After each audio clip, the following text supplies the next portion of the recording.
और खबर दिल्ली से, जहां 6 दिन की रिमांड पे भेजे गए हैं सीएम केजरीवाल, और सीएम केजरीवाल की गिरफ्तारी के बाद आप नेताओं में काफी आक्रोश है। पंजाब के मुख्यमंत्री भगवंत मान कुछ समय में शहीदी पार्क पहुंचेंगे, और चूंकि आम आदमी पार्टी के कार्यकर्ता विरोध कर रहे हैं, उनमें गुस्सा है इस गिरफ्तारी के खिलाफ। इसे राजनीतिक षड्यंत्र आम आदमी पार्टी बता रही है, क्योंकि अरविंद केजरीवाल को 6 दिन की कस्टडी में भेजा गया ईडी की, और इन 6 दिनों में उन्होंने कई सवालों के जवाब देने होंगे। और इस वक्त केजरीवाल की पत्नी सुनीता केजरीवाल प्रेस कॉन्फ्रेंस कर रही हैं। वो क्या कुछ कह रही हैं, उन्हें सुनते हैं। में पैदा हुआ, हमें मिलकर फिर से भारत को महान बनाना है, दुनिया का सबसे शक्तिशाली और नंबर 1 देश बनाना है। भारत के अंदर और बाहर ढेरों ऐसी शक्तियां हैं जो भारत को कमज़ोर कर रही हैं। हमें सचेत रहकर इन शक्तियों को पहचानना है, इन शक्तियों को हराना है। और भारत में ही ढेरों ऐसे लोग हैं, ढेरों ताकतें हैं जो देशभक्त हैं, जो भारत को आगे बढ़ाना चाहती हैं। इन ताकतों के साथ जुड़ना है और इन्हें और मजबूत करना है। दिल्ली की मेरी माँ बहनें सोच रही होंगी, केजरीवाल तो अंदर चला गया, पता नहीं अब 1000 रुपया मिलेगा या नहीं। मेरी सभी माताओं और बहनों से अपील है, अपने भाई और अपने बेटे पर भरोसा रखो। ऐसी सलाखें नहीं जो आपके भाई और आपके बेटे को ज़्यादा दिन अंदर रख सके। मैं जल्द बाहर आऊँगा और अपना वादा पूरा करूँगा। क्या आज तक कभी ऐसा हुआ कि केजरीवाल ने कोई वादा किया और पूरा नहीं किया? आपका भाई, आपका बेटा लोहे का बना है, बहुत मजबूत है। बस एक विनती है, एक बार मंदिर ज़रूर जाना और भगवान से मेरे लिए आशीर्वाद मांगना। करोड़ों लोगों की दुआएं मेरे साथ है, यही मेरी ताकत है। आम आदमी पार्टी के सभी कार्यकर्ताओं से भी मेरी अपील है कि मेरे अंदर जाने से समाज सेवा और लोक सेवा का काम रुकना नहीं चाहिए। और हाँ, इस वजह से बीजेपी वालों से भी नफरत नहीं करनी, वे सब हमारे भाई बहन हैं। मैं जल्द लौट कर आऊँगा। आपका अपना अरविंद। जय हिंद। तो ये एक संदेश उन्होंने पढ़ा अरविंद केजरीवाल की तरफ से दिल्ली वासियों के लिए। एक इमोशनल टच उसे देने की कोशिश की, एक भावुक पत्र एक तरीके से इसे कह सकते हैं कि उनकी पत्नी ने उनके नाम को लेकर पढ़ा कि अरविंद केजरीवाल का संदेश है दिल्ली वासियों के लिए कि उनको कोई सलाखें ज़्यादा दिन तक नहीं रोक सकती।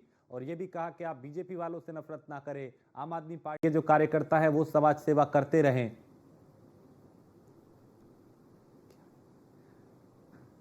क्योंकि आम आदमी पार्टी के कार्यकर्ताओं में आक्रोश है, गुस्सा है उनकी गिरफ्तारी को लेकर। तो केजरीवाल की गिरफ्तारी के खिलाफ विरोध प्रदर्शन भी कई जगह हो रहा है। ये तस्वीरें भी उसी प्रदर्शन की, हाथों में बैनर लेके, पोस्टर लेके यहां नारेबाजी की जा रही है, प्रदर्शन किया जा रहा है।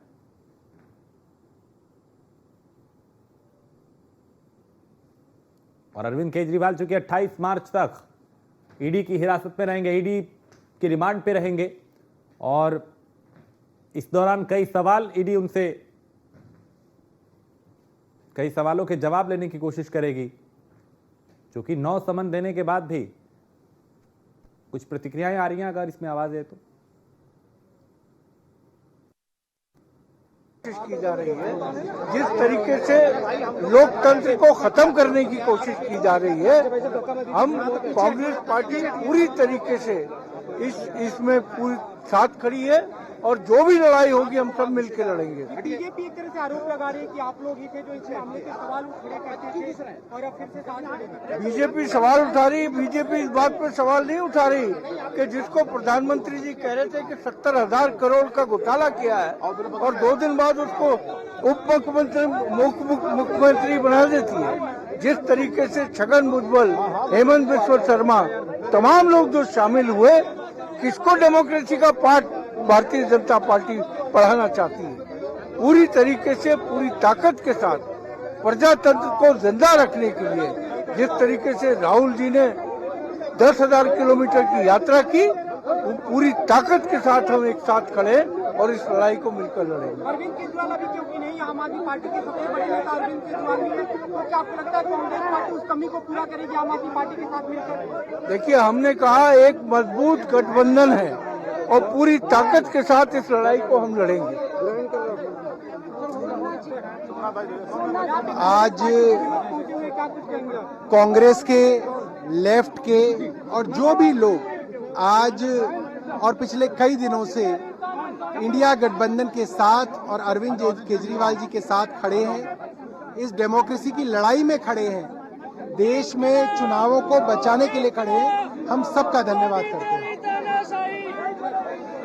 कांग्रेस पार्टी आपके साथ यहाँ पे दिख रही है, आपको लगता है कि इंडिया गठबंधन मजबूती से आगे बढ़ेगा, खासतौर पे अभी जब आपके नेता नहीं है? अरविंद जी के अरेस्ट के बाद पूरा हिंदुस्तान इकट्ठा हो गया है। जिस प्रकार से डेमोक्रेसी को चलने का प्रयत्न किया है मोदी जी ने, ये पूरा देश आज एक आवाज में कह रहा है कि शहीद भगत सिंह की भारत को बचाना है। जिस प्रकार से भगत सिंह जी ने भारत की परिकल्पना की थी, उसको बचाना है, उनके त्याग को आज बचाना है। चुनावों को जिस प्रकार से विस्टेट करने का प्रयत्न किया है, चुनाव आयोग का मतलब क्या रह गया है? अगर आप चुनाव आयोग आज ये नहीं देख सकता कि इस प्रकार से जो सत्तारूढ़ पार्टी है वो अपने ताकतों का दुरुपयोग करके अपने विपक्षी पार्टियों को जेल में डाल रही है, उनके बैंक अकाउंट बंद कर रही है, तो फ्री एंड फेयर इलेक्शन का मतलब क्या रह जाता है? आज पार्कों में मैंने देखा महिलाएं रो रही हैं, केजरीवाल जी के लिए बहुत ज्यादा आशीर्वाद दे रही हैं। आज सब कोस रहा है भारतीय जनता पार्टी को और मोदी को। आज देश और संविधान और चुनाव को बचाने के लिए हर कोई इकट्ठा हो रहा है। मैम, कांग्रेस पार्टी के लोग भी अब आपके साथ मौजूद है, इंडिया गठबंधन एक साथ दिख रहा है, आपको लगता है कि जो अरविंद केजरीवाल की गिरफ्तारी उसके बाद जो कमी है वो पूरी होगी, गठबंधन एक साथ रहेगा? देखिए, आज पूरा देश देख रहा है कि लोकतंत्र की हत्या हो रही है। एक के बाद एक विपक्ष पे हमला हो रहा है। पहले एक sitting chief minister Hemant Soren ji को गिरफ्तार किया जाता है, अरविंद केजरीवाल जी को गिरफ्तार किया जाता है। अगर एक एक करके विपक्ष के सारे नेताओं को जेल में डाल देंगे तो चुनाव का मतलब क्या हुआ? ये तो तानाशाही है। तानाशाही में विपक्ष के नेताओं को जेल डाला जाता है, तानाशाही में विपक्ष की पार्टियों के बैंक अकाउंट फ्रीज किए जाते हैं, और आज भारत में भी यही हो रहा है। आप लोग अभी मार्च करने की कोशिश कर रहे थे, पुलिस ने रोका, पुलिस के साथ आपका क्लैश हुआ? देखिए, ये भारतीय जनता पार्टी की तानाशाही है। इस तानाशाही के तहत आज किसी को भी शांतिपूर्ण तरीके से आवाज नहीं उठाने दी जा रही है। भारतीय जनता पार्टी एक एक करके अपनी हर एजेंसी से विपक्ष के सभी नेताओं को गिरफ्तार कर रही है, उनके पार्टियों के अकाउंट बंद कर रही है। ये क्या हुए free and fair elections? Delhi के कैबिनेट मंत्री आतिशी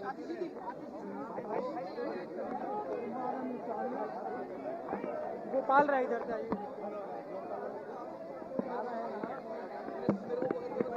और ये तानाशाही बताया जा रहा है इस सरकार को। सरकार के खिलाफ यहाँ पे रोष व्यक्त किया जा रहा है, विरोध प्रदर्शन किया जा रहा है, नारेबाजी की जा रही है, और समूचा विपक्ष एकजुट होकर इस मामले पे एक ही सुर में ये कह रहा है कि ये चुनाव को देखते हुए एक राजनीतिक षड्यंत्र है। कुछ और प्रतिक्रियाएं भी आ रही हैं।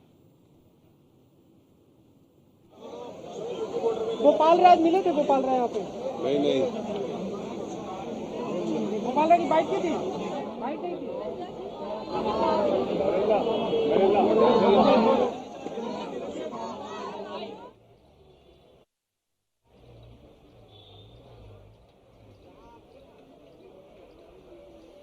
दल और यहां आम आदमी पार्टी के कार्यकर्ता, समर्थक और नेता, अब इस मुद्दे को पूरी तरह से पॉलिटिकल बना दिया गया है। इस पर सियासी आरोप प्रत्यारोप शुरू हो चुके हैं। एक तरफ भारतीय जनता पार्टी है, दूसरी तरफ विपक्षी खेमा है। कांग्रेस के खाते फ्रीज होने का मुद्दा, अरविंद केजरीवाल की गिरफ्तारी और ईडी और दूसरी जांच एजेंसियों का दुरुपयोग का ये आरोप, सब कुछ एक और इशारा कर रहा है। और खुल के विपक्ष ये कह रहा है कि सिर्फ चुनाव को देखते हुए बीजेपी ऐसा कर रही है। विपक्ष को टारगेट किया जा रहा है, विपक्षियों को टारगेट किया जा रहा है। कुछ को अपने साथ मिला लिया, कुछ को डरा दिया, कुछ को गिरफ्तार कर लिया। इस तरह के आरोप विपक्षी खेमे के। कि जैसे डिस्कशन होगी, हाई लेवल मीटिंग होगी, आगे की जो रणनीति होगी आपको बता दी जाएगी। अरविंद केजरीवाल जिंदाबाद। सरकार के खिलाफ नारेबाजी यहां आम आदमी पार्टी के कार्यकर्ता कर रहे हैं और विरोध प्रदर्शन को रोकने के लिए, लोग आगे ना जा पाए उसे रोकने के लिए पुलिस प्रशासन भी पूरी तरह से यहां तैयार दिखाई दे रहा है ताकि किसी तरह की अव्यवस्था ना हो, किसी तरह की कोई बाधा ना आए, कोई अप्रिय घटना ना हो, हालात यहां के खराब ना हो, कानून व्यवस्था यहां की खराब ना हो। तो ईडी रिमांड पे है केजरीवाल, 6 दिन तक पूछताछ होगी और उससे एक तरफ अंदर केजरीवाल है, वो कह रहे हैं कि मैं अंदर से ही सरकार चलाऊंगा, इस्तीफा नहीं दूंगा। उनकी पत्नी ने उनके नाम से एक पत्र, दिल्ली वासियों के नाम एक संदेश पढ़ा, उसमें इमोशनल कार्ड उन्होंने खेला, कहा कि मेरे को कोई सलाखें बहुत ज्यादा दिनों तक अंदर नहीं रख पाएंगी, जो काम चल रहा है वो होता रहेगा, आपका भाई आपका बेटा जल्द बाहर आएगा, प्रार्थना उनके लिए कीजिए। इस तरह से एक पत्र उनकी पत्नी ने उनके नाम से पढ़ा। दूसरी तरफ कांग्रेस नेता, आम आदमी पार्टी के नेता, यहां कार्यकर्ता बड़ी संख्या में पहुंचे हैं विरोध प्रदर्शन करने के लिए, हाथों में बैनर लेके, भगत सिंह के पोस्टर लेके, क्योंकि कल केजरीवाल ने कहा था कि मेरा जीवन देश के प्रति समर्पित है और आज भी उसी लाइन को आगे बढ़ाते हुए उनके नेता, उनके कार्यकर्ता, उनके समर्थक दिखाई दे रहे हैं। हाथों में भगत सिंह के पोस्टर हैं, बैनर हैं, अलग अलग तरह के स्लोगन लिखे हैं। और पीयूष हमारे संवाददाता इस पे ज्यादा जानकारी के साथ। पीयूष, आम आदमी पार्टी के और कांग्रेस के कार्यकर्ता, कई अन्य दलों के कार्यकर्ता आज सड़क पे उतरे विरोध प्रदर्शन में, अभी किस तरह के हालात और क्या आगे तैयारी और किस तरह की रणनीति है विपक्ष की? बात करें तो आज तमाम जो आम आदमी पार्टी के कार्यकर्ता हैं वो एक बार फिर से कहीं न कहीं प्रदर्शन कर रहे हैं और कल भी आपने देखा कि किस तरीके से आईटीओ पर प्रदर्शन किया गया था और आपने देखा कि थोड़ी देर पहले जो अरविंद केजरीवाल की पत्नी है सुनीता केजरीवाल, उन्होंने बाकायदा प्रेस कॉन्फ्रेंस दी थी और उन्होंने एक तरीके से अरविंद केजरीवाल का संदेश पढ़ा। उन्होंने कहा कि जिंदगी का पल पल देश के लिए है। सबसे बड़ी बात है कि प्रशासन की ओर से भी तमाम जो तैयारियां हैं वो की गई है और इसके साथ ही चाहे आम आदमी पार्टी के नेताओं कार्यकर्ताओं की बात करें तो इसके साथ ही कुछ इंडिया अलायंस के भी नेता इस प्रदर्शन में मौजूद हैं। आम आदमी पार्टी की यही कोशिश है कि किस तरीके से जो है कहीं न कहीं पिछली बार आपने देखा कि तमाम आम आदमी पार्टी के नेताओं की गिरफ्तारी हुई थी, तो तमाम आम आदमी पार्टी के नेताओं और दिग्गज बड़े नेताओं ने भी बढ़ चढ़ के प्रोटेस्ट किया था और उसी दिशा में लगातार रणनीति बनाई जा रही है और ये भी जानकारी मिल रही है कि आने वाले दिनों में प्रधानमंत्री आवास का भी घेराव करने का जो मन है वो आम आदमी पार्टी की ओर से बनाया जा रहा है, यानी कि एक रणनीति बनाई जा रही है। तो इस वक्त तमाम जो कार्यकर्ता हैं वो कहीं न कहीं प्रदर्शन कर रहे हैं, हाथों में पोस्टर बैनर भी हैं कई कार्यकर्ताओं के और कल भी आपने देखा कि करीब 7 से 8 बसों में तमाम कार्यकर्ताओं को, नेताओं को डिटेन किया गया था। बहुत शुक्रिया पीयूष जानकारी के लिए।